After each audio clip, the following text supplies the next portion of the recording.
আচ্ছা, ভোটে জেতেটা কে বলুন তো? আমাদের পছন্দের প্রার্থী, নাকি যে দলটা খুব জনপ্রিয়? আমাদের কি মনে হয় যে আমাদের একটা ভোটই সব ঠিক করে দেয়, নাকি এর পেছনে একটা বিরাট খেলা চলে যা আমাদের চোখের সামনে আসেই না? চলুন আজ সেই পর্দার আড়ালের খেলাটাকেই একটু ঘুরে দেখা যাক। তো কি মনে হয়, ভোটে জেতেটা কে? সবচেয়ে ভালো প্রার্থীটা, নাকি যে দলটার নামডাক বেশি? মানে একদম আদর্শ পরিস্থিতিতে তো এটাই হওয়া উচিত, তাই না?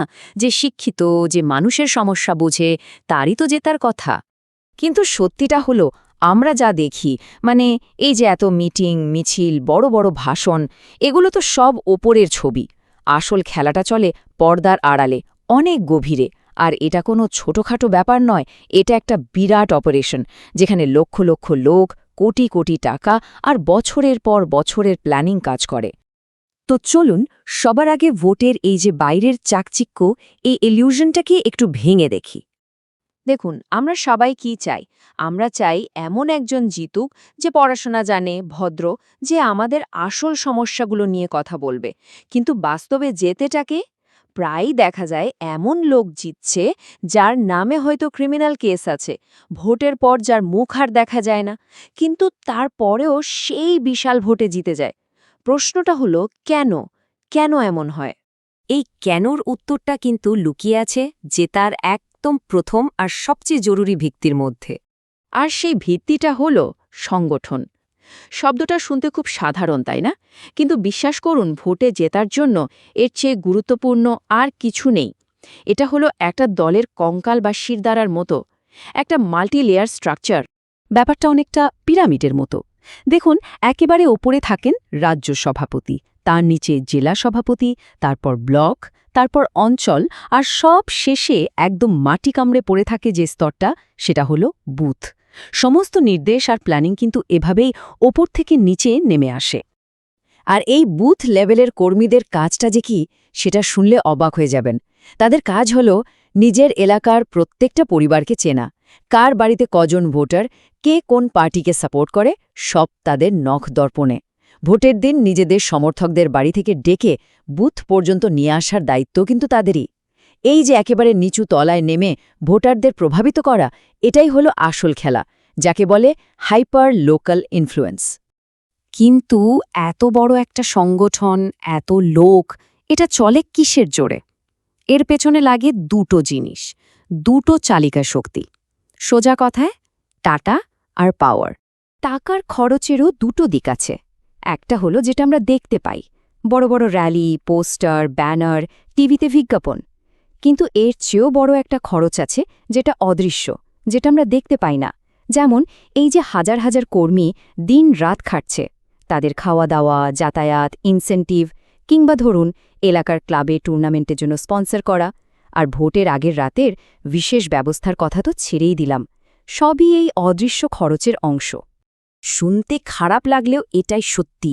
আমাদের দেশে এখনও এমন অনেক জায়গা আছে যেখানে মাত্র ৫০০ টাকা বা একটা সামান্য উপহারের বিনিময়েও একটা ভোট কেনা বেচা হয়ে যায়। আর দ্বিতীয়টা, অর্থাৎ মাসল পাওয়ার বা বাহুবল, এর মানে কিন্তু শুধু মারামারি বা গায়ের জোর দেখানো নয়।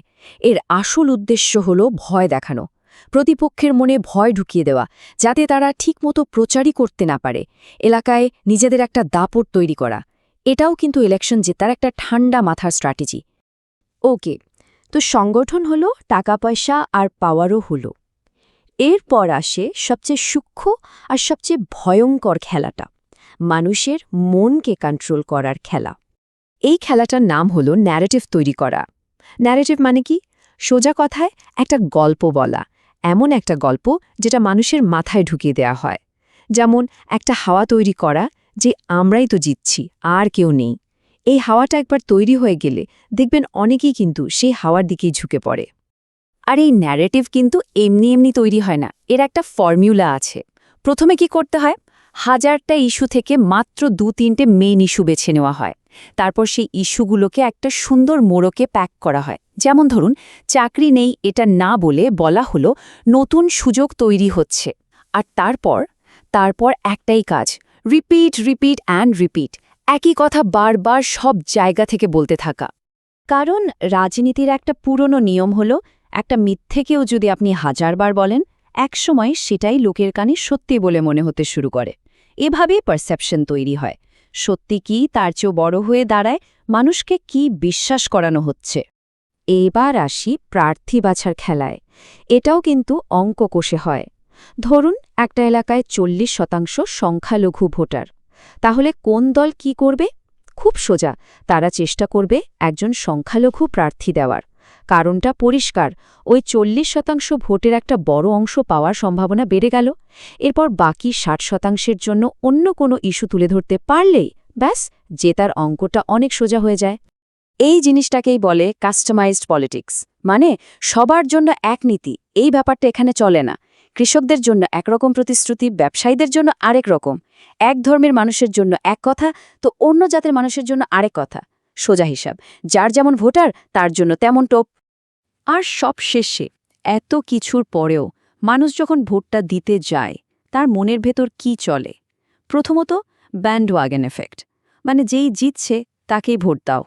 দ্বিতীয়ত, ভয়, যদি এই পার্টি হেরে যায় তাহলে আমার সরকারি সুযোগ সুবিধাগুলো বন্ধ হয়ে যাবে না তো? তৃতীয়ত, পরিচয়, এই দলটা আমাদের লোকের দল, আমাদের জাতের বা ধর্মের লোকদের দেখে।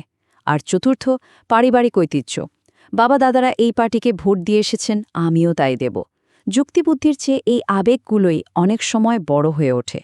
তাহলে এতক্ষণ যা যা বললাম সবটা মিলিয়ে ছবিটা ঠিক কী দাঁড়ালো? দেখুন, পুরো ফর্মুলাটা তাহলে এই রকম। সংগঠন কন্ট্রোল করে মাঠ, ন্যারেটিভ কন্ট্রোল করে মানুষের মন, স্ট্র্যাটেজি কন্ট্রোল করে পুরো অপারেশনটা, আর সব শেষে সাইকোলজি বা মনস্তত্ত্ব কন্ট্রোল করে আসল ভোটারকে। এই সব কিছু যখন একসাথে কাজ করে তখনই ভোটের ফলাফল নির্ধারিত হয়। এই পুরো খেলাটা বোঝার পর একটা প্রশ্ন কিন্তু থেকেই যায়, ভোটে আসলে জেতেটাকে? আর এই যে এত বড় একটা মেশিন চলছে, এত অঙ্ক, এত কৌশল, তার মধ্যে আমাদের দেওয়া একটা সাধারণ ভোট, সেটা কি সত্যি জয় পরাজয় ঠিক করার জন্য যথেষ্ট? উত্তরটা আপনারাই ভাবুন।